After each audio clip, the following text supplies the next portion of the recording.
Hi, it's Paul here from InterAcct Software. Today we're going to have a look at bank feeds in InterAcct. It's one of the new features that were put into 2025 version. And we'll just go through an example and see how it all works. But essentially, bank feeds are data coming from your bank statement or your bank account, so that you can then link between those transactions and the data that's in InterAcct.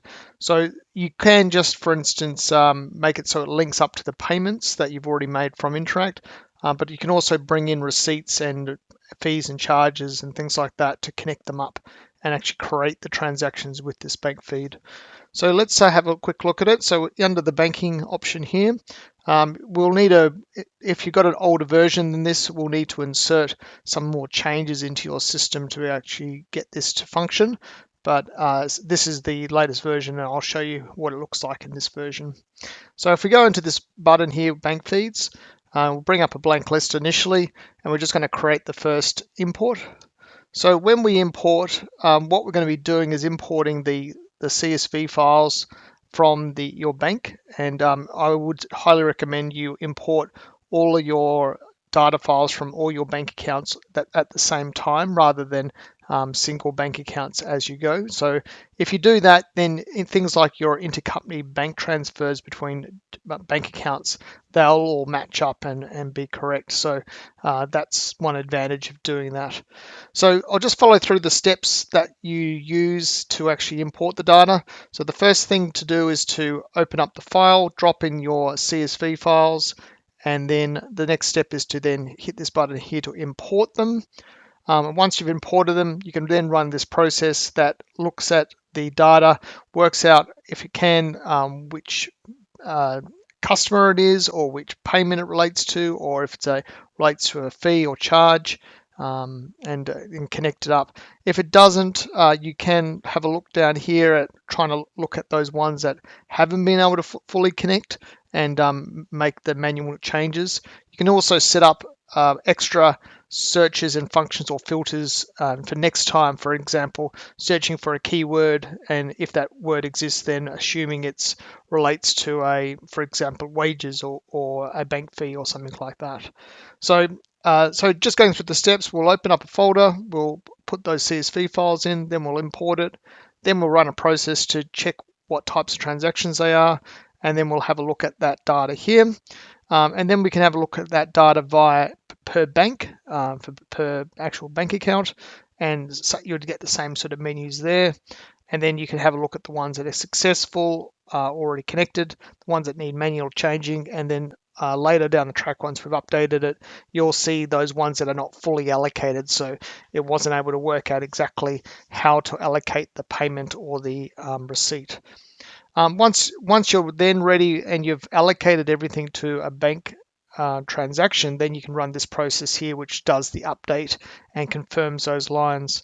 And then once that's done, run as you would normally do, run an end of period to process those transactions. I would recommend that you still use a bank rec report just to double check that we haven't missed anything with the conversion, bring the data over. But essentially, this bank feed should be like a bank rec report to a degree. But you are still better to run this because it does do some extra checks to the general ledger and things like that. So I would recommend you still use that. And that's just a link to the actual bank accounts you've got in your system. All right, let's play through and have a look at an example. I think I'll need to actually grab my data from that I've already sent through recently. So these are just my two test CSV files, and I'll just paste them back here for my test. So I've just got them in a subdirectory called banking. And when I come back here, I'll just run this routine here. And that's imported. I've only got a couple of lines here. So it doesn't take much time to do. And it shouldn't take that much time to do anyway, because it doesn't actually have to do much processing. I'll just show you what the data looks like before we actually run the check to try to work out what transactions are what. So if I just look at the all bank feed data here, and I just push enter, the search. So you can see that it's got a whole bunch of lines come through, and in actual fact, there's actually two bank accounts here. So you can see the date start again down here, which is the second bank account. And then it's got the either money coming in or money going out. It's got a category type that's come through from the CSV file, and this is where the type will sit, depending on whether it's a fee or it thinks it's like a bank receiving money from a customer or a payment or something like that. You'll also get these lines like line 8 here that's just a message from the bank account. It says uncategorized here, but it's actually just a message talking about the interest rates and stuff like that. So it will still keep those lines and it will just mark them as they're a null line that you don't have to worry about. Okay, well, let's try to process it and see what happens. I've left some errors in there or some issues in there, so we've got something to play with once we hit this button. So I just run this, and I just confirm that, yes, we're going to check it again. So it's pretty quick because, as I said, there's not many lines, but let's just see what it's done. Okay, so it's allocated, what is it, 6 out of the 12 lines, so half the lines have worked out what they are. First one is the easiest one, is this one here, this $1,200 or $1,202. It's worked out that that has got the same reference as this line 11, and it's intercompany transfer. So you can see the money going in here and the money coming out of this bank account. That's the movement that's occurred there. So it's worked that out, and it's connected up those two transactions together into one transaction. So that will be fine, that one there. The next one along is this one, wages. It didn't know what to do with that, so it's left the type blank. So we'll need to connect that up. And then these other ones coming down from 3 to 7 here, these all relate to receiving in money, as you can see. But a couple of them, it didn't work out what to do with them. The ones that did work out what to do with, for instance, these ones got an actual invoice number in the narration here. So it was able to go, oh, look, I know what that invoice number is. It relates to a Bunnings invoice that was charged to Bunnings, and therefore here's my connection to that particular invoice. This one here, for an example, it's actually worked out based on the record ID that's been put into the narration. So you won't be able to see it directly here. I'll just click on that line. I'll just show you. But in actual fact, what's happened is it's worked out it's Toys R Us, and it's actually worked out which invoice number to allocate it to. So even though Toys R Us, I'll just show you, have got a lot of outstanding invoices at the moment, you can see that there's one there that's for $320. So it's worked out that most likely, if they're paying $320, that receipt is probably for that particular invoice. Now, you can modify it. You can clear out the selection type and leave it blank, for example, and make it so it will work out something else. But if you don't leave it there, it will just pick up those defaults and try to work out which invoices or invoice the receipt relates to. So coming back to here, you can see that this one is also Toys R Us, but it wasn't the exact match, so it wasn't able to find it just yet. And this one again is another Toys R Us, another way of putting it in, but again, not exact match, so it wasn't able to find it. A bit further down, you got that message that we talked about, line 8 here. And then further down here, we've got have some B pays, but again, we don't have a connection to what those are. We haven't put in any filters or information about trying to connect up the data, so I didn't know what to do with them. And down the bottom is the last one here. It's another transaction. In this case, money's coming in from the director and increasing the savings to that account. So money's coming in from that. So we'll probably put it to directors, a loan from directors, that one there. Now let's go through and start allocating some of this data. But I'll just show you firstly what we can see back at this point here. So if we go, for instance, under this point here, you can see if we just go into those lines, the ones that have been allocated correctly.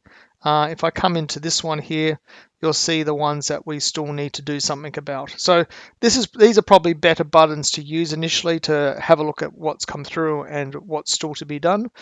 So I might use this one to actually have a look at what we need to actually do here. So let's start off with this easy one here at the top, which is a transaction that's paying some wages. So if I click into that, you can see some of the more details about the transaction itself. And then we've got some buttons over here to try to allocate it to something. So in this case, we're going to allocate it to a fee, charge, or sundry. That will probably do for this situation. So if I click on that, it will ask us for a GL account. Now in this case, I'm putting it against wages. And there it is there, wages. Okay, I'm just selecting that. And it's asking us now, do we want to do something about this for next time? So if this particular narration comes up again, do we want to set a rule for it for next time? So for example, you could put in John wages, for instance. When that term comes up, then this is then the wages account, then we'll attach it to, or you can put in if it starts with a particular value. So you've got a starts with or it contains. Now in this case, it's not the start of the narration is where the rule needs to be applied. It's something contains it. So I'm going to use a contain search, and I'm going to then just change this. And I'm just going to make it so it relates to the word John wages like that. You can just make it to wages if you've got a generic wages account, and then you've got multiple people, for instance, that you're going to be putting into wages. You could just set it to wages, but just for my example, I'm just going to leave it as John wages. And what you can see is that's now connected it up, as you can see, to that GL account. And I'll look just into this one here, which is this not the starts with, but the contain search. And you can see that, actually that's going to create one. Let me just come out of there and whack out one more time. And then there's this menu here, which is the contains filters number 7. And that shows you that next time when I find the term John's space wages, then I'll allocate to the GL account wages and make it a bank statement entry. So you can go through, even before you start importing data, and put these conditions in, that if you know certain things or certain keywords occur and what to do with them at that time. So you can allocate it so it's to a particular client, or to a GL account, or even to another bank account if it's an intercompany bank transfer. So let's just go through. So once we click on that, you'll notice that this list has dropped down a little bit. It's not now got that extra line because that's now been allocated to a particular banking type.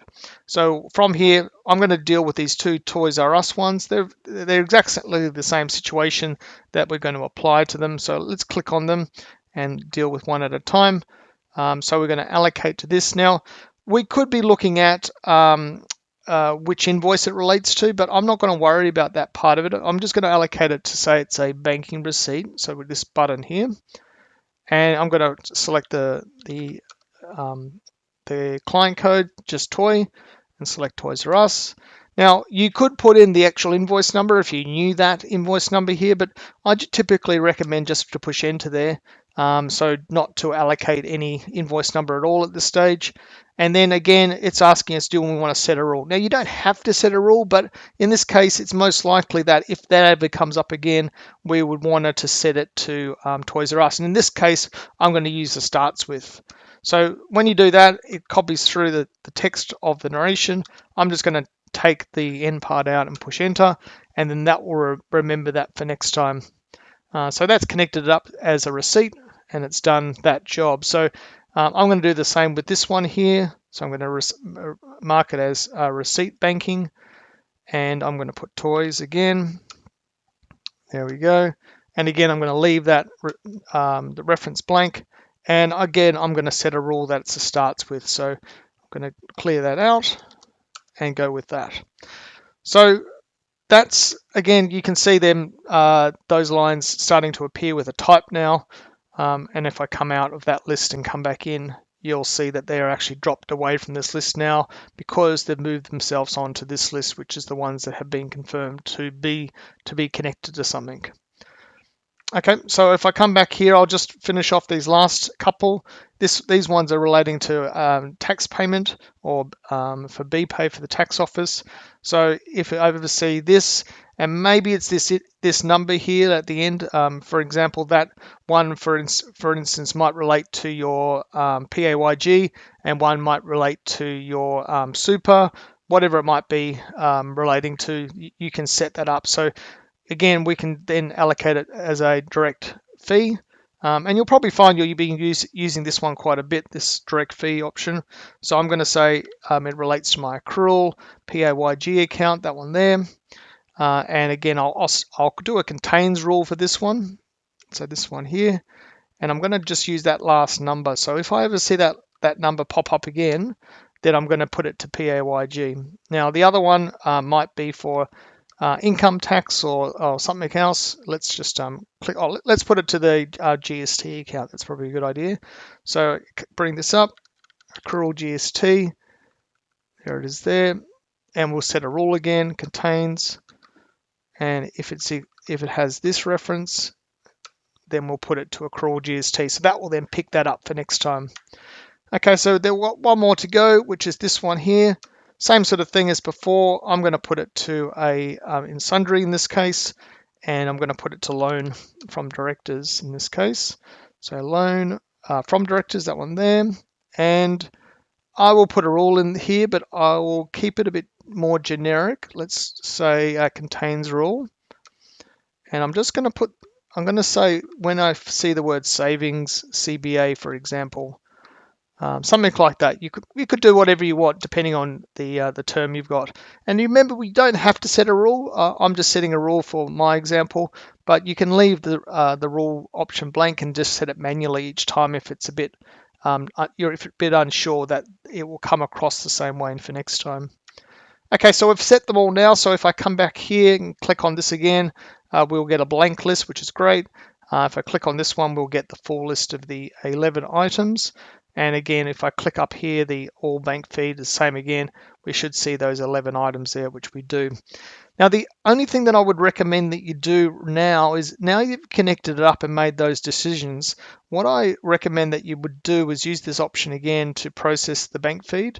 Now, the reason for that is that just for those ones that we've gone and selected for instance, these Toys R Us ones like this, we've gone and selected that, no, I don't know which invoice number it relates to. Let you tell me which invoice it relates to. So if you wanted to, you could have a look at the outstanding invoices and go, oh, okay, well, maybe I'll, it's 1,400. It's going to be relating to multiple in this case. So maybe I'll just get it to do its own thing to connect it up. Or you can leave it like this and it will connect up. You'll connect it up manually, But let's just run this process raw data again. And we'll say, yes, we are going to recheck to allocate. So run that again. Now, when we look at the bank feed this time, you can't see it on your screen, but I'll just bring up that one that we had with the 1,400 before. What it's done is it's put it in a reference here for multiple. And if we have a look at the receipt allocations, it's put in a whole bunch of values that it's going to match up to the receipt allocation. In this actual case, we didn't have the right value. We're going to actually have a balance outstanding of still to allocate. They've paid more than what was actually outstanding in this case. But that's what we're going to see in a sec. So you can't actually see it on this screen. I'll just see if I can't really scroll across, but there is another column here that's showing the unallocated amount, which you can see if you click on the line. You'll see this unallocated which is blank at the moment. But let's now say we're happy with it all now. It's all connected up as much as we can, and what we'll do now is try to actually get it to activate and run its thing. So let's do that now. So if we go to this option here, we can run for the whole batch. So I'll just hit that. And you can see up here it's updating, doing its thing. Okay, now if we have a look at the bank feed here, you can see just off the screen here, I might just make that a little bit narrower there. There we go. You can see that unallocated column here. You can see that we've got some value still to allocate for these two lines, which is the two of the receipt lines. So as I mentioned, there's more to allocate than we've actually got here. So if we go into one of those, I just might go into the 320 one, go into that one here, and you can have a look straight to the receipt banking. You can see that it's not allocated here, and what you'll be able to do is add in a line here and allocate it to something. So let's put it to this one here, the 320. Yep. Okay, and it's done its job. That's all we need to do there. And then you can see that it's allocated. So when you come back to this screen, you can see that it's actually still showing allocated. I think we'll have to refresh it. Let's have a look. Yep. So once we refresh that list there, you can see that the unallocated has dropped off. And we'll do the same with the 1400 one as well, and we can allocate it that way. So essentially what you then would do once you've done this is, you're really complete in terms of the bank feed and creating the data. What you would then do is an end of period processing. You'd come into here, run this process as you would normally do to post it through to the general ledger. It will check for things like the unallocated transactions, and if there are any problems like that, it will give those errors on the screen and let you know what needs to be fixed. And then once that's been posted, then I would be suggesting that you do use the same date range as you've got here and do a bank rec for the same period, and see how that goes and see if everything's in balance. There possibly are things like extra transactions that have been entered and would never attach to the bank statement that you might find that is in the system, and you may have, like for instance, created another transaction that's not exactly this right value or the right date. It's got a few things in this functionality up here. So if you, for instance, do have a transaction that you've keyed in, for example, you've keyed it in, like, let's just have a look at this one, for instance, like this wages, for example. Say, for instance, in your system, you've keyed it in for the 30th of June, for example. It does have a functionality, and that's this overwrite date field, to actually go back 7 days and see, oh, hang on a sec, I didn't find anything on the 1st of July, but there's a transaction with the same value to the same GL account, in this case wages, that's on the 30th, for example. And it will then say, well, I'll use that as my connected transaction. So rather than creating a brand new transaction for wages as of the 1st of July, it will use the one that it found from the 30th of June, thinking that, well, that's the one that matches that number, and therefore that's the one we're going to actually use for this, to link this up. So rather than create a brand new transaction for the first as well, then you'd be doubling up that value. So that's why it is good to use the the bank rec still to actually do some checking to see if it's all matching, and you might find extra data that's been sitting around. Most likely there's no data that's missing. It's more likely that there's extra transactions that are in the system that need to be connected up. In the next few years, we'll probably add more functionality to it. At this stage, I've connected it up using NAB, but I think the other bank CSV files are very similar, if not the same. Regardless of that, it should be easy enough to connect up other bank sources as well. But you'll let me know if you want to import it into older systems. It does take a bit more time to import it into an older system, but it is quite easy to do. There's not that many changes that need to be made for it to work, and it does have quite a lot of functionality, as you can see, to make it really make it a lot easier, especially if you've got a lot of transactions in a retail environment. It does make those connections a lot easier to create automatically, just about. All right. Let me know if you need any help on this. You can contact me at support@interact.com.au. Thanks, and bye.